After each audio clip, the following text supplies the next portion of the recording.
Presiden Joko Widodo bicara soal situasi politik jelang pemilu 2024. Ia mengatakan situasi politik sudah menghangat di tahun politik. Jokowi bahkan mengatakan yang panas justru antar kawan sendiri. Presiden Joko Widodo bicara soal situasi politik menjelang pemilu 2024. Ia mengatakan situasi politik sudah menghangat. Presiden menambahkan yang panas justru antar kawan sendiri.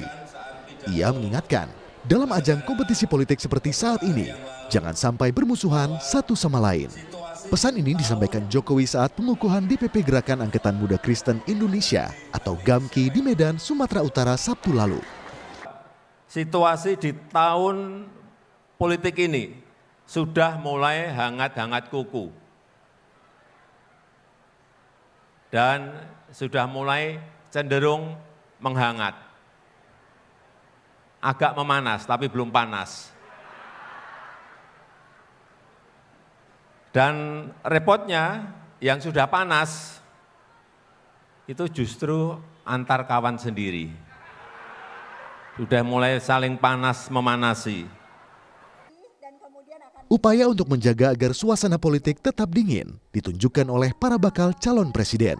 Baca Pres PDI Perjuangan Ganjar Pranowo dan Baca Pres Partai Gerindra Prabowo Subianto tampak kompak dalam suatu acara di Jakarta Juni lalu. Ganjar menyebut, dengan Baca Pres manapun harus berhubungan dengan baik. Apalagi sama Pak Prabowo, sering ketemu. Kemarin sama Mas Anies waktu haji juga baik, jadi semuanya baik-baik. Orang cerita 5 tahunan mau kontestasi masa jelek-jelekan, enggak lah.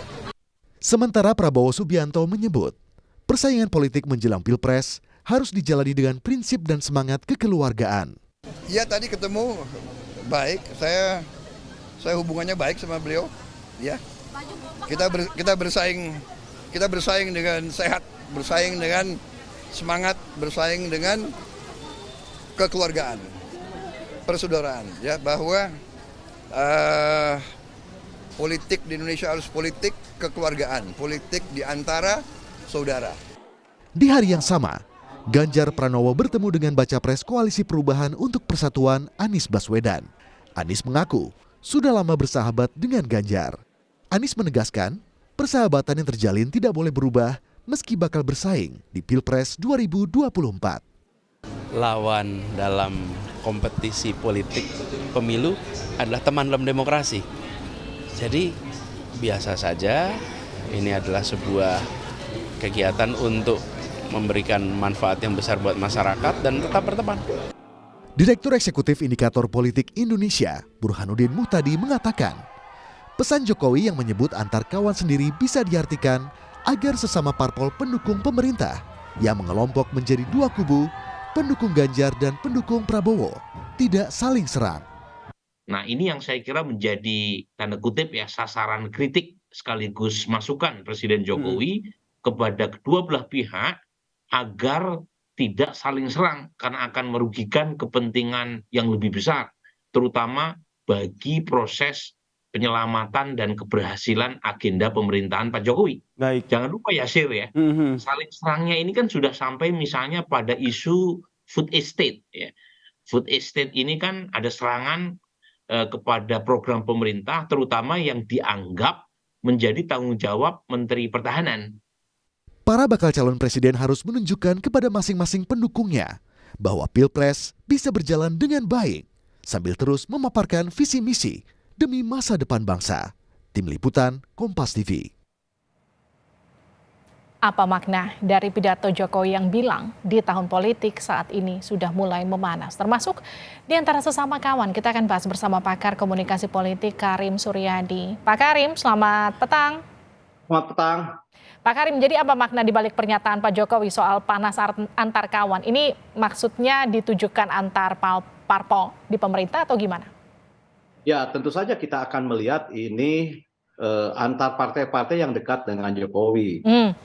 Yang selama ini aktif bergabung dalam partai koalisi pendukung pemerintah atau tidak duduk dalam koalisi pendukung pemerintah tetapi menyatakan dukungan kepada satu di antara dua kandidat yang tergabung dalam koalisi pemerintah. Kenapa begitu? Karena saya yakin kalau bilang antar teman, antar kawan, pasti yang dimaksud adalah kalau tidak kubu PDIP ya kubu Gerindra kan gitu ya. Hanya sayangnya menurut saya forum yang digunakan untuk menyampaikan ini kok kurang menurut saya kurang tepat ya. Pertama misalnya di rapat di forum acara kenegaraan, pidato kenegaraan, kemudian kedua di pengukuhan pengurus GMKI. Kenapa saya bilang kurang tepat? Toh kan semuanya teman-teman Jokowi, mungkin akan pas kalau disampaikan dalam rapat kabinet ketika para menteri itu hadir di sana ya. Atau misalnya forum yang mengundang para ketua umum partai gitu ya. Karena apa? Karena saya yakin yang dibidik oleh Jokowi bukan kubunya koalisi perubahan, bukan.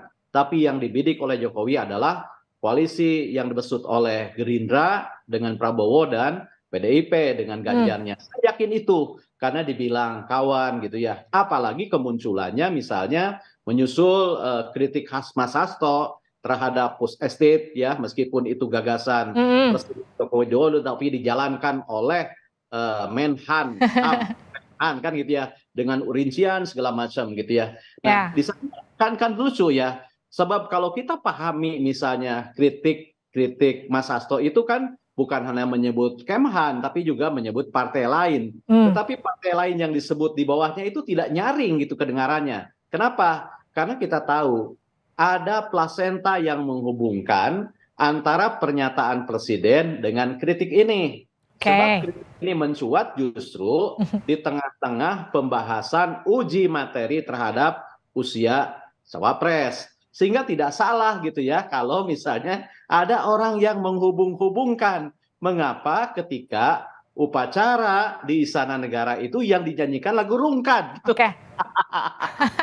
Isinya itu orang sudah berkorban. Nyambungnya bisa ke situ ya Pak Karim. Berdasarkan mendukung kok ujung-ujungnya berpindah ke lain hati gitu loh. Apakah ini sebuah Cleopatra knows, sebuah kebetulan saja atau jangan-jangan gitu ya ada yang mendasain ini sebenarnya dalam hal pemilihan lagu rungkat. Pak Karim, tapi kalau disebutkan sama Pak Jokowi soal kalimat jangan sikut-sikutan, jangan tendang-tendangan, kenapa kemudian ini harus disebutkan? Kalau dikorelasi dengan situasi perpolitikan belakangan ini cocoknya untuk kasus atau situasi yang mana? Nah justru itu saya bilang ini kurang tepat ya kalau diungkapkan di acara kenegaraan atau acara-acara yang diakses publik. Kenapa? Karena yang tendang-tendangan, yang sikut-sikutan, yang panas-panas itu kan elit partai. Saya bilang, kalaupun terjadi guncangan, kalaupun terjadi badai, itu adalah badai dalam secangkir kopi. Yang panas itu sebenarnya adalah para pimpinan partai politik. Elit parpol ya? Ya, elit parpol. Dalam dua hal. Yang pertama adalah menentukan peta koalisi atau kerjasama dan sekarang sudah selesai. Yang sebenarnya nggak ada hubungannya sama masyarakat. Jadi sebenarnya menurut Anda nggak perlu diumumkan di forum sebegitu besar? Nggak perlu. Kok seperti melempar api di atas batu gitu loh. Nggak ngaruh. Wong publik habis berpesta 17-an gitu kan. Oh habis-habisan ibu-ibu saja main bola. Kita senang-senang aja nggak ada ngelihat apa-apa, nggak ada lihat sumber konflik, sikut-sikutan, media sosial juga masih fine saja. Jadi menurut Anda gini, masyarakatnya adem kok, yang adem kan elit politik, jadi sebenarnya ini nggak perlu juga diumumkan sama presiden. Masyarakatnya adem, yang ganjen kan elit politiknya.